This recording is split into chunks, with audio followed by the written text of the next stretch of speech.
You guys are watching Dropout Entertainment. Today I got Ottawa's. Double experience. How are you guys? Good, how are you? Good.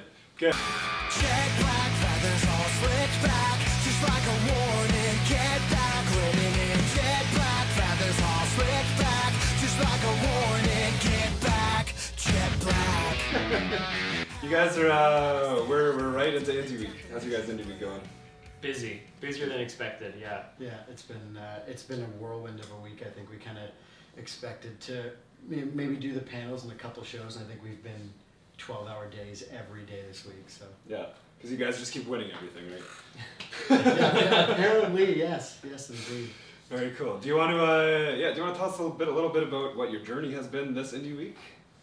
So this is our fourth Indie Week, I believe, and it's just been kind of growth upon previous Indie Weeks. So this is the first time that we played the opening event, and that was amazing to be kind of part of that. And then we had a judged showcase at Cherry Cola's, which we've played a whole bunch of times at Cherry Cola's. It's been a great venue for us to showcase that and to play at, and we happened to win that show.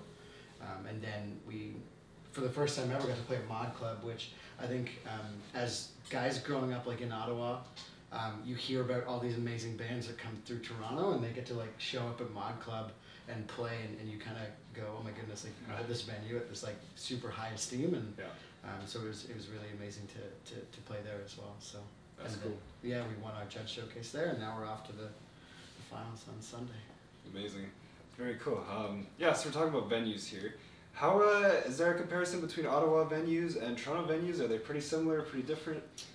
I think Toronto venues have better stories just because whether you're dealing with a sound guy or other bands, like, oh, I remember when, Canadian band X was just a little band and they played here, but, it's very rare that bands tour Ottawa. How many times have we seen a tour poster where it's like North American tour, Toronto, Montreal, and that's, that's it for these big bands. So as Ottawa, we're definitely feel like left out of the party a little bit. That is Toronto. Every night of the week there could be a show, and there could be this band.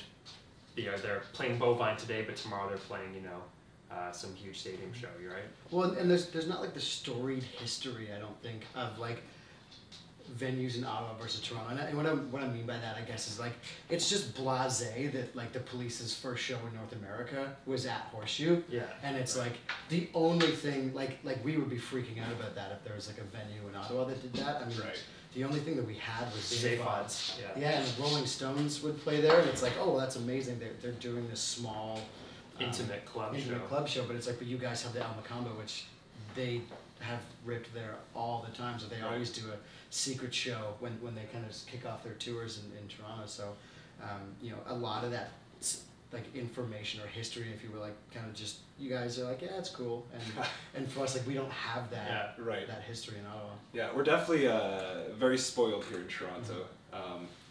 And with that, I think that feeds in a lot to our music scene altogether, that we are so spoiled that we do have like great acts every single night. What do you guys think about the comparison between, not the venues now, but the music scene between Toronto and Ottawa? I think what we've seen, because we've been playing rock music together as far as I can remember, even when it wasn't cool to play rock music. So we've seen that rock music was a bit on the ropes for the past couple of years, and now it really feels like there's this a growing scene of rock bands who have all kind of crossed circles with each other, and it kind of feels nice to see that that's a thriving thing and not just an anomaly anymore. Yeah. Cool. Okay, and you guys play all over. You guys have hundreds of shows, tons of different countries. You guys are, it seems like a lot of touring. What led you to want to start doing it that way? Like you guys tour just more than most bands, I would say. What led you down that path as a band?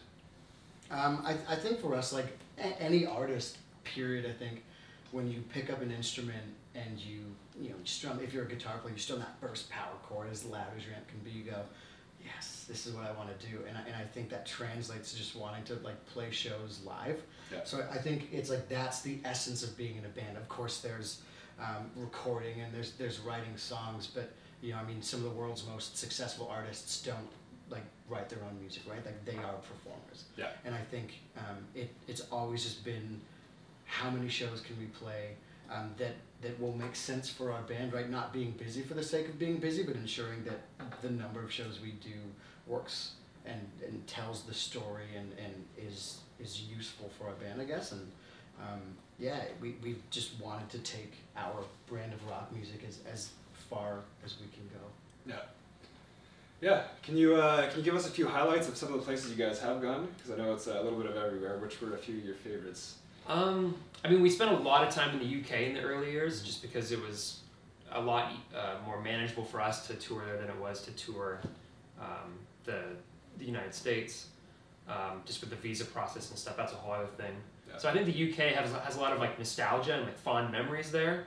But recently, like Germany has been, and Switzerland, and some of these sort of like a little bit more inside the guts of Europe has been like pleasant surprises that, if it weren't for being in a rock band, I never would have seen these cities in these countries over there. So like Poland, right? Mm-hmm. It's like that's probably the farthest east we've gone, and that was like just amazing and humbling to be a Canadian band to be playing all the way over there. So yeah, I think you kind of hit that on the head, right? It's amazing the places that music has taken us as artists. You know, I mean, even getting lost somewhere in Austria, right? It's you know, I could have never imagined, like, you know, being in Poland at 3 o'clock in the morning, banging on the door of a hotel in Wrocław, being like, I don't know where we are, but you know, this is an incredible, I guess, humbling experience in a sense. But you know, we've seen the world, and it's not only the places we see, but if let's say we wanted to go backpacking in Europe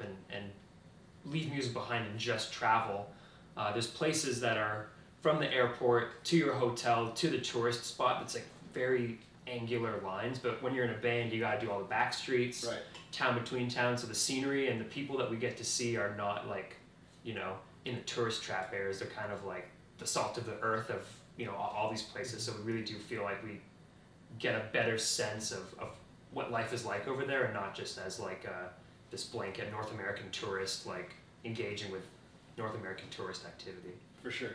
Yeah, and you're actually interacting with those people too instead of all the other tourists. So Exactly. Huge difference. That's very cool. How do people in other countries receive you guys as Canadians? Like when they hear that you guys are a band coming from Ottawa, is there like a common reaction to that? People, I mean, I think if it's like in England or something, they say, well, I have a cousin in Vancouver. And do you know him? You do know that guy, yeah. No, you know, I think Canadians, period, and whether it's our national brand, if you will, or just us going abroad, I think Canadians have always projected this image of like, you know, we're nice people, we're pleasant people. So that kind of reputation precedes us a little bit. So when we show up in a place, you know, people are like, oh, you know, you guys are so polite. Oh my goodness, like you are as I envision Canadians. Yeah. So when that happens more and more, you start to like take pride in that and be like, wow, Canada is this like, you know, it's like the little you little monkey, Canadians, right? There, we're not like, there's no like hostility, at least as far as I've experienced. So it's like we do feel like, wow, Canada is like has this reputation, and by being over there, we kind of want to still represent that correctly instead of deviate from that Canadian fantasy, if you like. Yeah, and I think that's something that we have always been aware of, is like, you know, when we go abroad, I mean, of course we're representing our band, and we want our band to be seen the best. Like, we're Canadian, and we wear that on our sleeve, right? We tell people we are double experience from Canada, and that means that we have to be like good representatives or good musical ambassadors of our country. So I think it's always in the back of our mind, like, what is it that we're projecting, and is that? And let's face it, I mean, Canada's known for its share of nameless pop music that makes people kind of roll their eyes over the years, whether it's, you know, like country pop artists, or, you know, like electronic pop artists, or, you know, child YouTube star pop artists. So that reputation also precedes us as, does Canada really have any good music? And we kind of always have like to kind of overcome that challenge a little bit and go, okay, we gotta like remind people that it's not just Rush we're known for. This, you know, like there's other cool bands in this country too, and hopefully we play our part in showing people that. Yeah, well, that's very cool. That was a very good answer.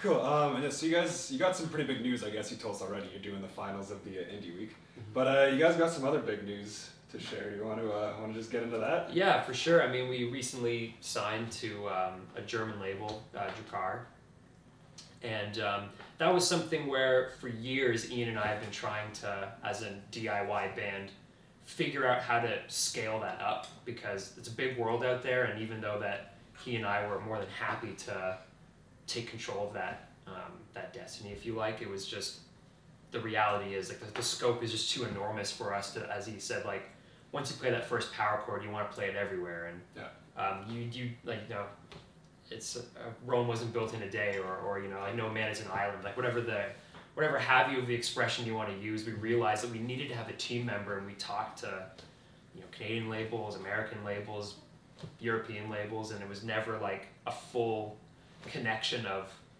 because we're not stuck in the past. I mean, you know, like our band's kind of weird. We've released music on trading cards, and we play kind of nerd rock music, so we realized that like there's tradition, but there's also the future to kind of pay attention to, and finding a team that was right on board with that was, we didn't think we'd find it until we found Jakar, who are very much like, there's the past, and it's, you know, it's 2018, 2019, we need to start looking this way, and how can we do that? So we share a lot of common ideas about how music can be delivered to people. So yeah, they really do, I think, more than any label that we've ever spoken to, or any kind of other team member, they really do have this mentality of like, look, like we want you to have as much creative freedom as possible, and we'll figure out how to market it based on your suggestion. And I think it was really important for us to get a deal done with these guys, because it's not like this top down, we're the label, we're telling you what to do. Right. It's very much like we've brought on a partner, and they have brought on a partner in us. Yeah. Which was really important to us. Again, like Brock said, like being a DIY band and holding our destiny in our hands. You know, it's, nobody knows our band or our brand better than us. So, you know, to jump headfirst into something. Yeah, we were definitely like precious with like, yeah, by dealing with people who we were like, hey, like we like your label, or someone wanted to work with us. It was just, but it never quite linked up, just because of that fundamental thing of, you know, either do it this way or do it that way, and it always fell apart there. So. Well, that's amazing. That yeah, I can't wait to see what comes out of that. That's yeah, that's very exciting stuff.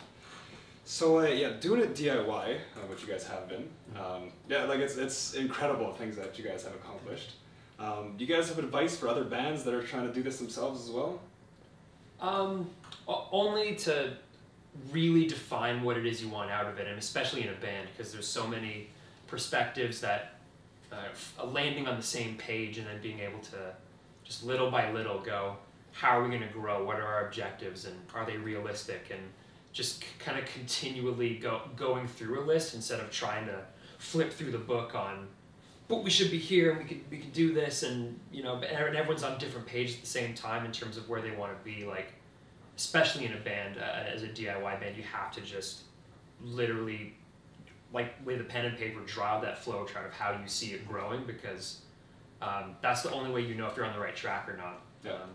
And certainly, there's easier ways to make money than being in a band. So if you love the music part of it, and no matter what kind of band you are, what music you play, like the rest will be easy, because the music part is the juice. And for us, whether we play to just the sound guy in an empty room or a big crowd, it's like we love, ever since that opening power chord in our bedrooms, right? That's the thing that is the line between each bubble in that flow chart, you know. So yeah, I think it's important that bands have a plan, and I mean, you kind of touched on that. I mean, NASA goes, we want to go to the moon. They don't just immediately go, well, I guess we take off tomorrow, right? Like, there's tiny baby steps to get them to, you know, build the rocket, test the suits, et cetera, et cetera, et cetera. And I think as a band, you need to do the same thing. I think every band wants to play the arena show or the open air festival show, but that doesn't happen overnight. And I think a lot of artists kind of have this mentality of, well, our band started in our garage yesterday, and in 2 years' time, we're going to be the biggest thing in the world. And it takes time. It's no different than any other business. You know, it's a business after all. And I think to have a plan and to stick to it, allow outside influence, but to stick to your plan, I think is incredibly important to do as an artist. Cool. That's some great advice. So this question's a little bit random with everything else. But you had a song about technology and things in the current state of the world. Yeah. If I give you a bit of longer than the time you have on stage for a platform to talk about, do you want to go into that a little further? Yeah, I mean, you want to talk about the specific song, or? Whatever you want to go about. I just heard some great stuff, and now we have time for you to say it. So. Well, I guess just in terms of we have a song called "AI Freaks Me Out," and when I showed Ian the lyrics I wrote to it, I'm like, this is pretty unambiguous statement in that song, right? The whole idea is artificial intelligence freaks us out because in doing this nerdy rock music that we do, it's very easy for some other bands to just fall to the extremes of like what rhymes with Mario, and our band kind of wants to use this like the sci-fi video game technology thing to like a bigger issue where things like AI leads to like, well, moral and ethics, and do robots have rights, and all of these things that are just constant, like this is literally what all Ian and I talk about in the drives between shows and stuff is all of those moral dilemmas about do robots get rights, right? Like they're talking about opening up like a robot brothel in Toronto someday, right? It's like there's all these very current issues that are not just what's your favorite video game, it's like how's it going to affect you when that opens up in town, and right? So like, are you going to frequent it? Are you going to protest it? Are you going to try and burn the place down? Like those are kind of like real things that we're going to face in our lifetime in terms of people and robots kind of coexisting in that way. So Yeah, I think we're on the cusp of significant societal change, right? I mean, people are going to live longer through science, and one day, hopefully in my lifetime, they'll be able to stick me into a robot myself. But no, I do think that there are issues that, like robot rights, that like right now we think that's possibly laughable because it's like, well, AI is still a little bit of a pipe dream. Like, yeah, we have Siri and sure Watson's a thing, but they're not truly sentient. And when, not if, we get to robot sentience, it's going to be one of those things where at what point will buying house cleaner 17 from the store like infringe upon somebody else's rights. And so like that, and then many more discussions about like living on other planets and what is that going to be like for humanity, and all of those things, like they permeate our band, they permeate everything that we talk about, and the future that I like to think that we all would love to live in. And it just made sense that if all these other bands are still talking about heartbreak and loss and all those things, and they're important topics certainly, but but it again, sense for us to do it. Maybe even in the music world, there's a lot of artists who aren't really deviating from the programming of like what to wear, what to play, what ideas to say, right? It is almost like this whole thing of like what really makes you human, or what really makes you a robot. So again, these are all just they seem like lofty, far-fetched ideas that in the 60s, was the stuff of Star Trek, but now we're in 2018 and it's like it's happening today. I mean, when you can't even go to Tim Hortons anymore without going to one of those kiosks where you just type in what you want. Like, what's that going to mean for teenagers and part-time jobs or whatever? So it's like there's 1,000 issues even outside of music that just I think are really like damning questions of they need to get answered at some point, because otherwise there's going to be a butting of heads somewhere. So. That's cool, yeah. I think music is a great way to confront these problems, I guess. There are a lot of things that, like, I guess you guys said you converse amongst yourself amongst them, but I guess society is not really things you would talk about. No. And it's usually not coming up on TV in a way that will provoke you to have a conversation about that with your friends.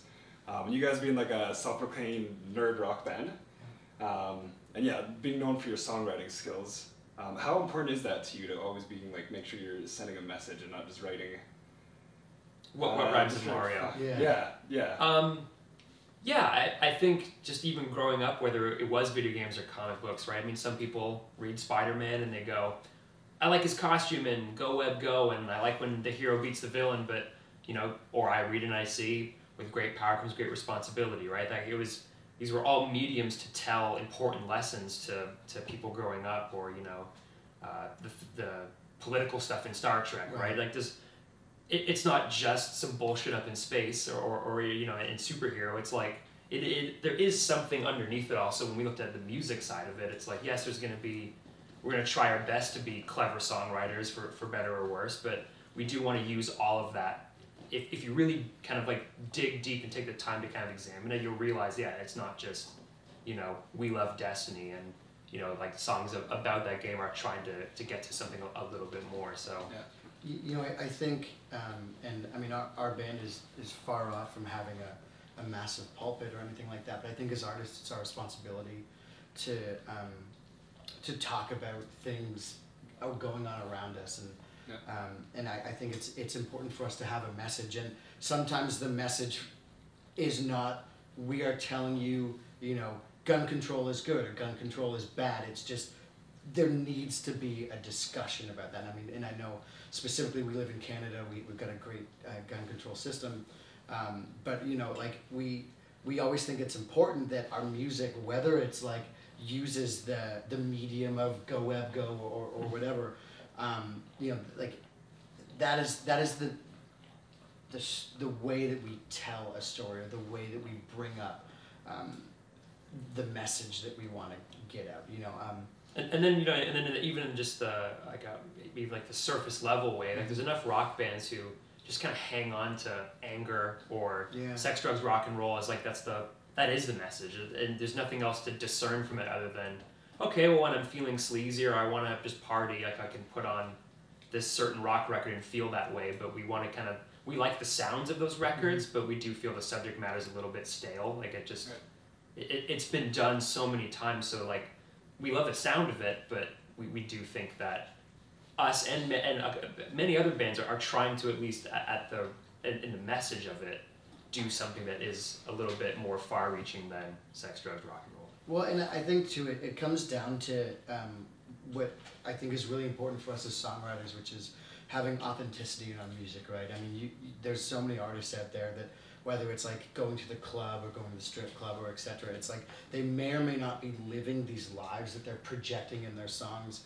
whereas you know, like we read the news every day and we talk about what goes on around us, and we look at the world. And yeah, we do play 20 hours of Destiny, but you know what I mean? It's like, but so all that thing kind of perspective melds together into a song like AI Freaks Me Out or The Glimmer Shot is just, that's true to our band. Like that is, we never kind of sit down and go, hey, we should write a song about this thing. It's just, here's some lyrics, and clear as day they're about you know, topic A or topic B. So it just, that's just who we are. Yeah.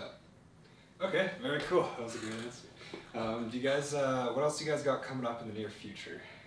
Other than, we have a show at the end of the month to celebrate the last of a slew of singles we released.